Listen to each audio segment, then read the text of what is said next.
ассалому алайкум дӯстон, хуш омадем ба шабакаи мо. Дар навори имрӯза барои шумо тозатарин ва муҳимтарин хабарҳоро аз ҷаҳони ММО омода кардем. Барои дастгирии канали мо лайкро зер карда 3-4 калима комментария нависен. мо боша наворро оғоз мекунем ва оғоз мекунем аз муноқишаи Ҳамзат Чимаев ва Алекс Перейра. шаби гузашта чемпиони вазни миёнаи UFC Алекс Перейра дар интервю бо журналисти машҳур Ариел Хелвани гуфт ки Ҳамзат Чимаев аз муҳориба зидди ӯ отказ кард.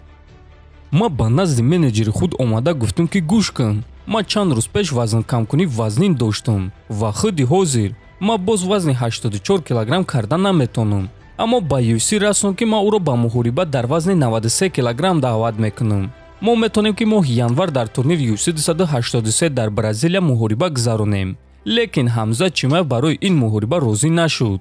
медонӣ, ӯ ҷангвари калон аст, ман ҳам ҷангвари калонам.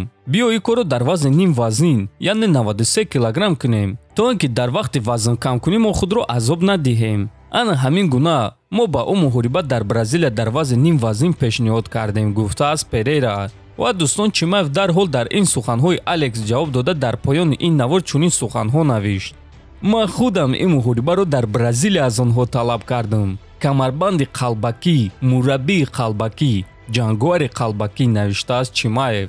акнун дӯстон, дар ин ҷо ки рост мегӯяд ҳозираш да маълум нест, аммо агар ки UFC ин муҳорибаро ташкил кардан мехостанд, пас имконият хеле хуб пайдо карданд, чунки чӣ гунае ки мебинем ҳар дуи ҷангваро барои ин муҳориба розиянд. дӯстон, барои шумо беҳтарин хабар, акнун шумо метавонед аз ширкати шифофармо ҳама намуд доруҳои гиёҳиро бо нархи арзон ва сифати олӣ дастрас кунед. доруҳо барои хароб ва фарбешавӣ, дарди дил, дарди меъда, пастаҳо барои хунукзадагӣ, барои қавӣ кардани мардонагӣ, барои шахсоне ки фарзанд ёфта наметонанд, равғани усма, хилба, равғани сиёҳдона барои ҳамаи дардҳо, шампунҳои гиёҳӣ. худи ҳозир ба номерҳои дар рӯи экран буда занг зада доруҳои даркории худро бо нархи арзон дастрас кунед ва ҳатман аз номи канали Паҳлавон гап занед. ҳамин гуна шумо ҳам доруҳои даркории худро дастрас мекунед ва ҳам канали моро дастгирӣ мекунед. чемпиони пешинаи UFC Майкл Биспинг дар муҳорибаи унвони вазни ним вазнин ки байни Магомед Анкалаев ва Ян Блахович баргузор мегардад прогнози худро дод. фикр мекунем ки агар Ян Блахович текданҳои Анкалаевро манъ карда тавона, пас ӯ дар ин муҳориба ғолиб шуда метавонад, аммо ин кори осон нахоҳад шуд.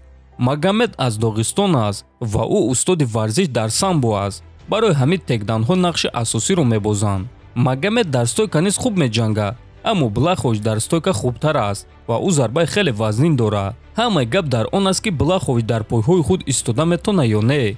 агар ки ӯ дар пойҳои худ истода тавона, пас ман боварӣ дорам ки ӯ Анкалаевро ба нокаут равон мекунад.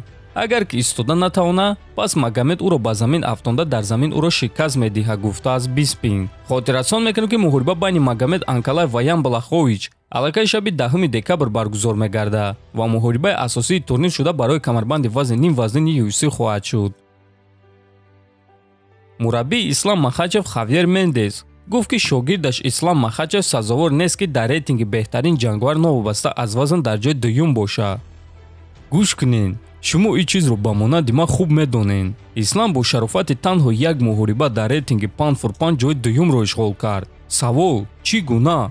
ман медонам ки ӯ ҷангвари сахт аст, аммо барои як муҳориба ба ӯ дуюм ҷойро дар рейтинги паунд фор паунд додан кори дуруст нест. дар қалби худ ман медонам ки бо мурури замон Ислам дар ин рейтинг рақами 1 мешавад, аммо ҳозир ӯро барои як муҳориба дар ҷои дуюм монданд. то ин дам ӯ умуман дар ин рейтинг набуд. ин чиз ба ман маъқул нест. онҳо ин корро хеле зуд карданд. ман фикр мекунам ки ӯ бояд зиёдтар кор кунад, то ин ки дар он ҷо бошад. Ислам бояд ки аввал Волкановскиро шикаст диҳад ва баъд Дариушро. ӯ бояд ин ду ҷангварро шикаст диҳад, то ин ки ӯро рақами 1 паунд фор паунд номида шавад.